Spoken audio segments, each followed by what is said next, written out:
யாசர், எனக்கு ஒரு சின்ன சந்தேகம் என்னன்னா, 12 ஆண்டுகள் ஒரு இடத்த அனுபவம் செஞ்சிருக்கணும்.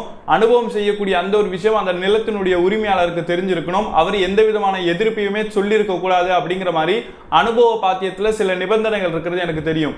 இந்த நிபந்தனைகளை பயன்படுத்தி எனக்கு என்ன சந்தேகம்னா, நானும் என்னுடைய 2 நண்பர்களுமே சேர்ந்து ஒரு இடம் ஒன்று வாங்கினோம். அப்போ இடம் வாங்கின கொஞ்ச வருஷத்துல என் நண்பன் ஒருத்தன் வந்து இறந்துட்டான். அவனுடைய மனைவிக்கும் அந்த விஷயம் தெரியும். அதாவது இந்த இடத்தை இப்போ நாங்கள் தான் உரிமை கொண்டாடிக்கிட்டு இருக்கிறோம் அப்படிங்கிற விஷயமும் தெரியும். அவங்களும் எங்களை எதுவுமே கேட்டுக்கல, நாங்களும் எங்களுடைய வேலையை பார்த்துக்கிட்டு இருக்கோம். அதில் வரக்கூடிய வருமானத்தையும் என்னுடைய நண்பனோட பங்கை அவங்களுடைய மனைவிக்கு நாங்கள் தரல. ஏன்னா அவங்க கேட்கல, அதனால நாங்கள் தரல. இப்போ என் நண்பனோட இறந்து போன நண்பனோட பேரை நீக்கிட்டு இந்த முழு சொத்துமே எங்கள் 2 பேருக்கு தான் சொந்தம் அப்படின்னு மாற்றிக்க முடியுமா? இந்த ஒரு விஷயத்தை பொறுத்த வரைக்கும் 3 நபர்கள் சேர்ந்து ஒரு இடத்த வாங்குறாங்க. அதில் விவசாயம் பண்ணுறதா இருக்கட்டும், இல்லாட்டி ஒரு கட்டடத்தை கட்டி அந்த கட்டடத்தை வாடகைக்கு விட்டு சம்பாதிக்கலாம் அப்படின்னு முடிவு எடுத்து ஒரு 3 நபர்கள் சேர்ந்து ஒரு இடத்த வாங்குறாங்கன்னா, அந்த ஒரு இடத்துக்கு இந்த 3 நபர்களுமே தான் உரிமையாளர்களாக இருக்கிறாங்க.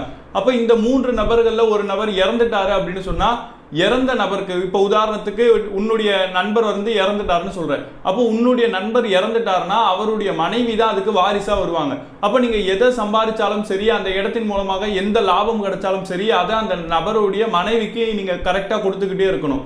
அப்போ பல நபர்கள் என்ன செய்யறாங்கன்னு சொன்னா, 3 நபர்கள் சேர்ந்து தொழில் தொடங்க வேண்டியது, அதுல ஒருத்தர் இறந்துட்டாருன்னு சொன்னா அவரோட பேர் அப்படியே நீக்கிட்டு நம்ம 2 நபர்கள் மட்டுமே இந்த முழு இடத்துக்குமே உரிமை கொண்டாடிடலாம், இந்த முழு இடத்துக்குமே நம்ம சொந்தம் கொண்டாடிடலாம், 12 வருஷம் அனுபவ பாத்தியா இருக்குல்ல அப்படிங்கிற மாதிரிலாம் நினைக்கிறாங்க. அது மட்டும் இல்லாம நண்பன் இறந்து பல வருஷம் ஆயிருக்கும், அவரோட மனைவியும் நம்மளை பெருசா கண்டுக்காம இருக்கிறாங்க அப்படிங்கிறதுக்காக நண்பனுக்கு சேர வேண்டிய பங்கு எதுவுமே அந்த மனைவிக்கு கொடுக்காமலும் இருந்துருவாங்க. அப்ப இதுவே ஒரு பெரிய குற்றம் அப்படிங்கறத தெரிஞ்சுக்கோங்க. ஆனா பல நபர்கள் இதெல்லாம் ஒரு குற்றமாவே நினைக்காம அந்த மனைவிக்கு போதியமான அளவு காசையும் கொடுக்காம அந்த பேரையும் எப்படி நீக்கிறது அப்படிங்கிற மாதிரி நினைக்கிறாங்க. நீ இப்ப கேட்கிற கேள்வியே எப்படி இருக்குன்னா, நண்பனோட மனைவியை ஏமாத்தி நண்பனோட சொத்தை எப்படி ஆட்டைய போடுறது அப்படின்னு கேட்கிற மாதிரி இருக்கு. இதை நான் கேட்கல, நீதிமன்றமே இப்படிதான் கேட்கும்.